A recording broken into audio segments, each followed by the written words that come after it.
first thing about the Academy is that I felt like of my class, it was a class of 12, we had a really strong sense of family, like camaraderie. We were all really close, and I really enjoyed hanging out with those guys, and I really appreciate them as friends. The other thing about the Academy is it was pretty challenging. I feel like I was tested, but I feel like I benefited from it. You know, I was interested in a lot of fire departments, but I was really interested on the west side of the country. I wanted to work for a fire department that valued fire and EMS. That was pretty important to me. I knew that South Metro ran ambulances out of the firehouses. I knew that firefighters could be cross-staffed as paramedics as well. That was all appealing to me. And then as I got more into it, I learned more about the Denver Metro protocols and the types of skills and the procedures that the paramedics do here. And it really just seemed like a good fit and something that I was interested in.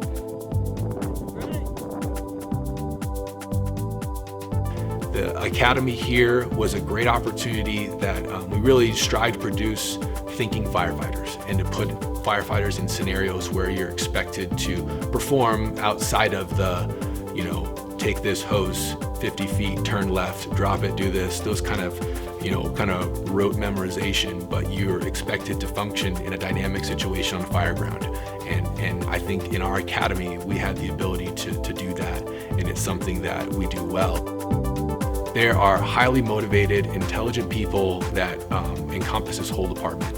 And I think that to be surrounded by motivated people that are in that, you might say that top 10%, people that really value their job, they value being here, and they value working with you, it's one of the best feelings when you come to work. Between that and also I think just having a sense of camaraderie, company unity, things that we have that you don't have in other careers, or very few careers I should say. But to have that and to be able to enjoy when you're at work is something that few people can say. I can't be where I am today. We're 10 weeks in, and I'm very, very confident in my firefighter skills thus far because of those guys. For me, I didn't have any experience coming in, so I was nervous, I was anxious at the beginning. The instructors really understand that. They get that I'm new to this, so they're slowing things down for me and explaining them very, very well, and if I have questions, they're more than happy to answer them. So the way I'm getting through this is through the instructors, and they understand where I'm at and what I can do and can't do, and are willing to help me wherever they can possible. So it's been truly awesome to have them. Okay. Show me how to conserve your air for breathing. I started when I was 20. I just turned 20 years old when I got the job as a supply runner. And I worked at dispatch at the time too for the city of Littleton. And that would have been 20 years ago. I just turned 40 this summer. So for half my life, I've been with South Metro Fire, Castlewood, and then South Metro Fire. My first station officer was Captain Dave Hoff. And if you think of Captain Hoff, just an amazing person. And I think what Castlewood and South Metro did that we continue to do today is we empower officers to make the decisions. We empower our officers that are highly trained. We identify them early, put recruits with them, our probationary firefighters with them, and work through the probationary manual. And so you truly have a mentor that you can look up to, not only in the firefighting sense, but in the EMS sense.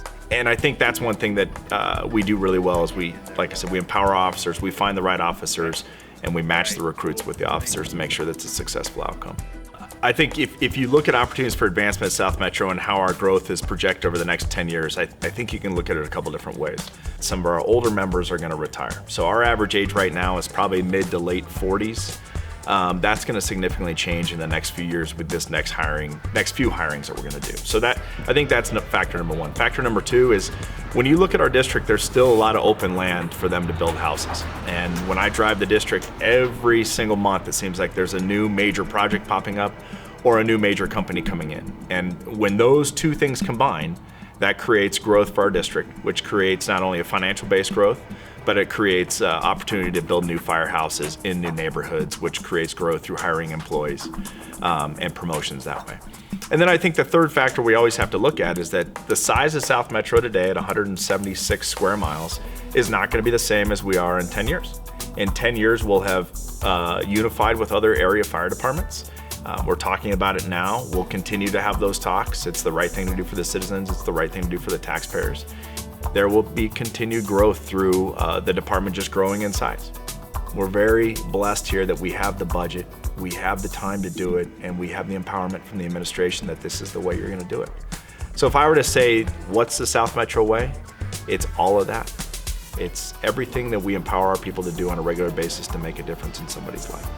It's finding the best employees who are going to treat our citizens with the utmost respect, who are going to perform on the call flawlessly, or if not, they're going to know what they did and how they can improve the next time. And it's building a training bureau that then delivers the training protocol out to the department that we get our employees to that point. And we've been highly successful in that our employees respond every single day on people's emergencies. I can't tell you how many times people stop me and thank me for the response of our employees. And I believe it starts with good training. We have to train every single day for what might happen. I tell them they're making the best decision they can make for their entire life. Whether they're a young single guy and they're trying to move to Colorado, it's no better place to be. If you got a family and you're already living here, you already know it's one of the best places to live. But as far as a department that's something different from everyone else in the state, everyone else in the country, it's a department that really cares. They're going to take care of you. If you give all that you have, they'll expect a lot from you. But if you give all that you have, they treat you very well. And even as a recruit, the bottom of the barrel, they've been giving us, as I said, the tools for success. And it's something you can expect from what I've seen through your entire career is they set you up for success. At no point in Academy I don't think myself or anyone else has ever felt that we've been left alone, or at any point that we're not prepared going into anything, any kind of testing situation or any skills, because our instructors have put in the time and the effort to set us up to be successful. I would actually absolutely tell them to apply. I know that coming up there's going to be future academies with paramedics, and I have one good buddy who is a paramedic, and as soon as I heard that they were hiring, I said, you should really look into this. I feel like this department is amazing, and I know that talking with other guys, they say this is the jackpot. We have a winning lottery ticket. I remember the chief was saying the very first day, and this department's going in the right direction. And I would absolutely tell people to apply here, because it seems like it's a good family-oriented, and and everyone's kind of looking out for your well-being. So.